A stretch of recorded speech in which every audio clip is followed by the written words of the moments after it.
Hello, hello, happy Saturday. Welcome to Eyes of Faith with Michael Roy.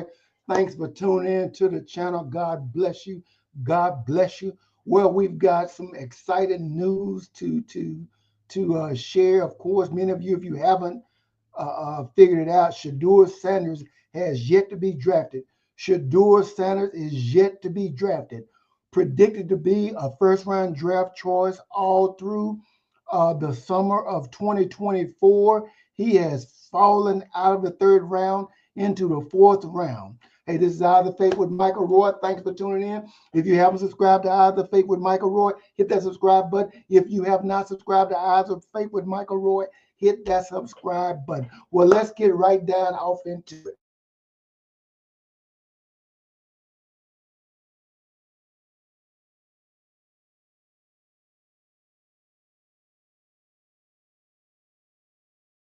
Hasn't Shedeur Sanders been drafted? It's a conspiracy. Yes, it's a conspiracy. Now, I'm going to say right now, I'm going to share some news from Jason Whitlock and let you see a little bit of conversation that's going on with he and uh, his compadre.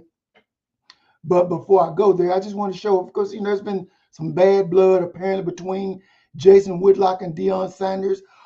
Jason has not been forthwith with whatever it is, for whatever reason, he's hating on Deion. I like Jason Whitlock. I like Deion. I don't understand all the reasons why he doesn't agree with Deion. I mean, he does think he's arrogant.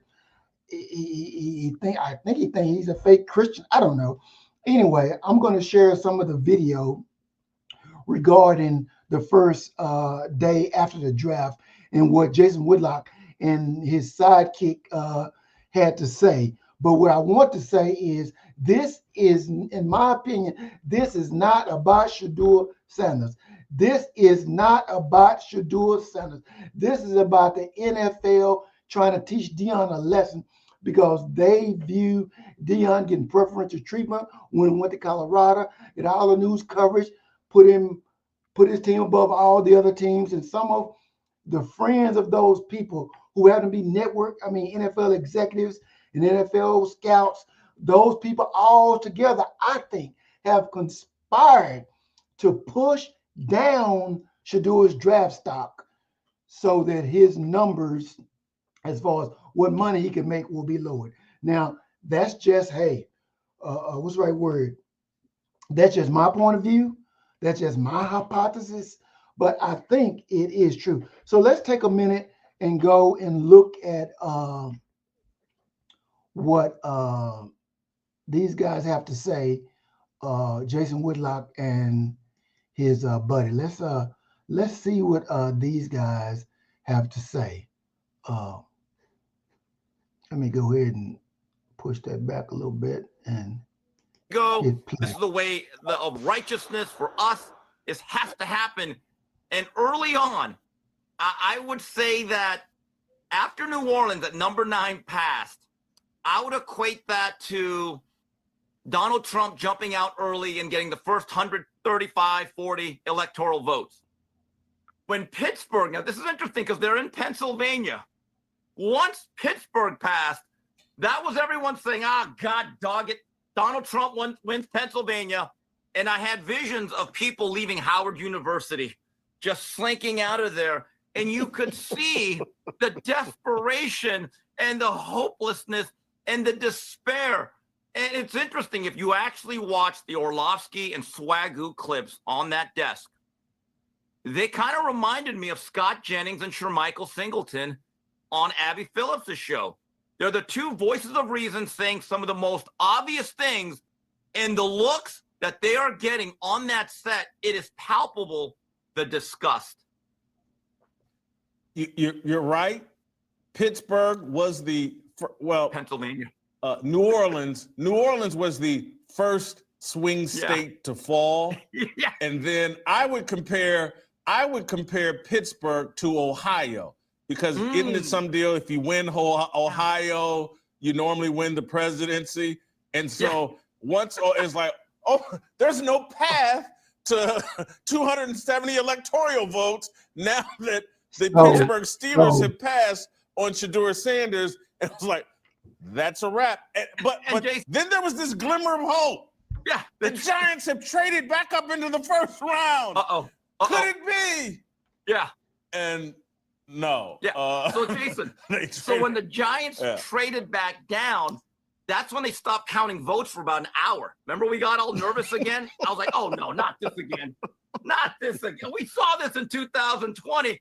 And Jason, it has to be a kick in the gut for that quarterback to then be from, of all places. Of course, they're making light of Shedeur's slide. Let me just say that they are making light of Shedeur's slide. So let's continue. Ole Miss. I mean, just think of the symbolism, right? So then here's the other thing. So every other team from like 25 to 32 that didn't take Shedeur, and you knew they weren't because you look at the quarterback situations. Jason, that's every swing state that went to Trump in essence. But I want to point out one thing that I forgot, Jason, this whole notion that an anonymous quote from a story somehow influenced NFL teams to slide down Shedeur on their draft board. We hear all the time that the teams do not care what the media says. They don't take us seriously. They have their own boards. And sometimes teams will plant stories to get a player to fall to them. It turns out that that narrative was actually the consensus. It certainly was.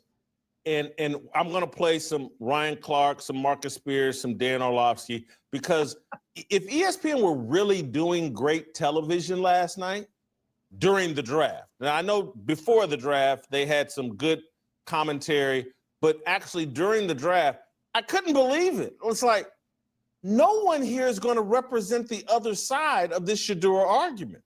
Yeah. We listened to Louis Riddick and Mel Kiper, and Booger tried to stay a tiny bit neutral, but there was nobody willing to say obvious things. Like, I'm not saying this should have been Adam Schefter's role, but Adam Schefter reported that there were a handful of teams like, hey, look, if I draft Shedeur in the first round and he doesn't perform, that perhaps they're going to say, hey, the new coach should be Deion in year 2.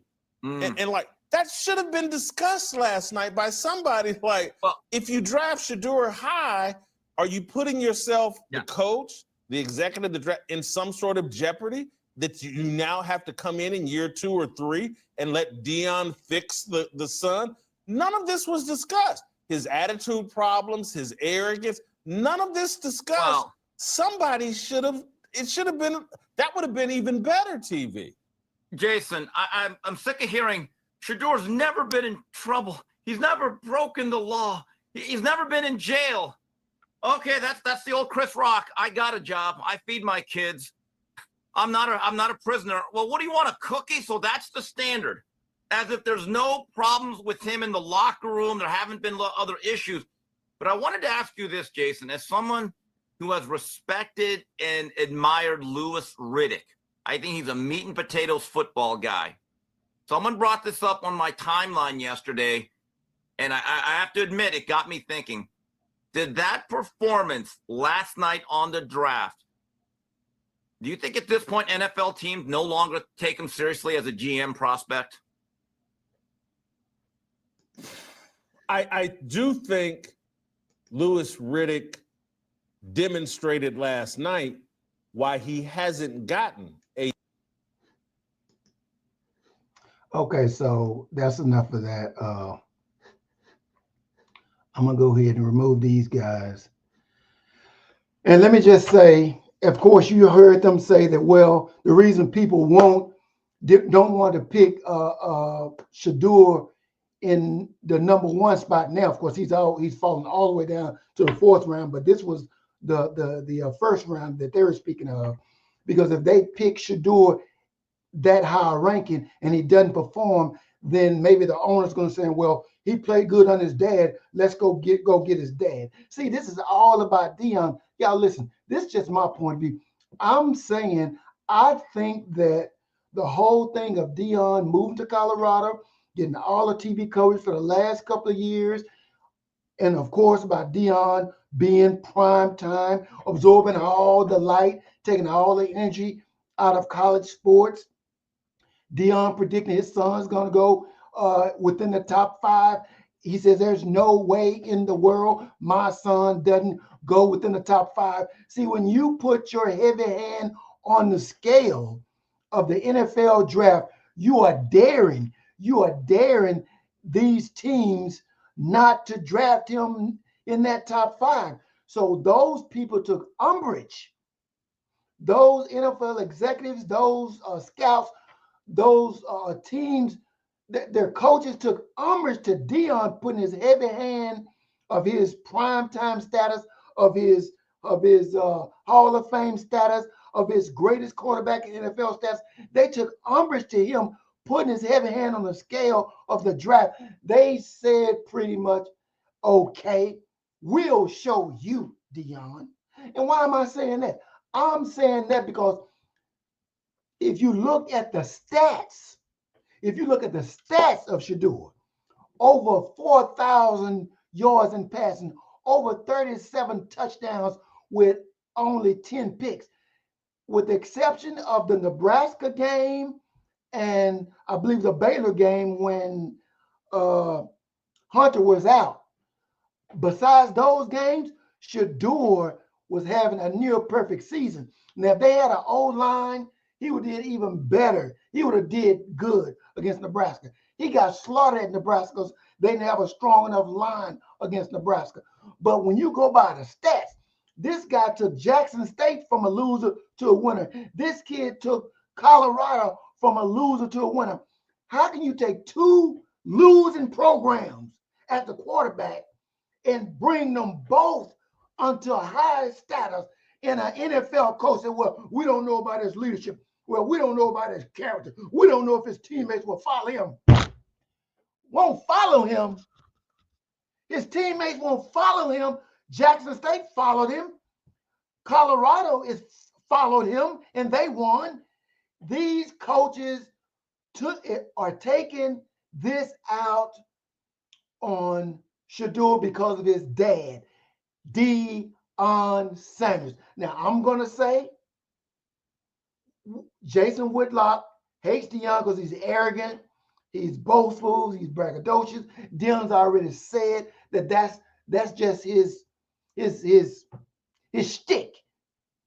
Deion said that's his shtick. His shtick made him money. His shtick puts him in the life. His shtick brings in the paycheck. Jason Whitlock and others doesn't like that shtick. That's what makes him prime time. So because of that, and he brings, wherever he goes, he brings all the light to himself. They hate that. The coaches on the teams he's played against, notably at Oregon, Colorado State, the HBCU didn't want to give Deion the hug after the game was over. All these people have enmity against Deion. How are you going to have enmity against Shedeur? This is just a kid who's playing football, whose dad just happens to be the greatest cornerback to ever play and a Hall of Famer and has the name prime time and who happens to be also a good coach. Now, maybe Deion should have toned down his rhetoric and some of the bragging on his son. But what dad doesn't brag on his son? How many coaches have coached their son in high school and college? How many coaches have done that? Many. Nobody got mad at those coaches coaching their sons. No, this is about Deion, hating on Deion, and they're taking it out on Shedeur. The way to hurt Deion is through Shedeur, so they're letting Shedeur slide so they can bring Deion. They ain't trying to humble Shedeur. They're trying to humble Deion. Y'all missing the whole thing. This is about humbling Deion. It's not about humbling Shedeur. These people are jealous of Deion. And the best way to get back at Deion is take it out on his kid. That's my point of view. That's my 2 cents. If you agree with me, please give me a thumbs up. Either way, please like, subscribe, and share. Like, subscribe, and share. And hopefully tonight, we'll see Shedeur be taken in the 4th round. If Shedeur isn't taken in the 4th round, then we know that something's afoot. This is Out of Faith with Michael Roy. God bless you. Until next time, hey, you have a great weekend. God bless.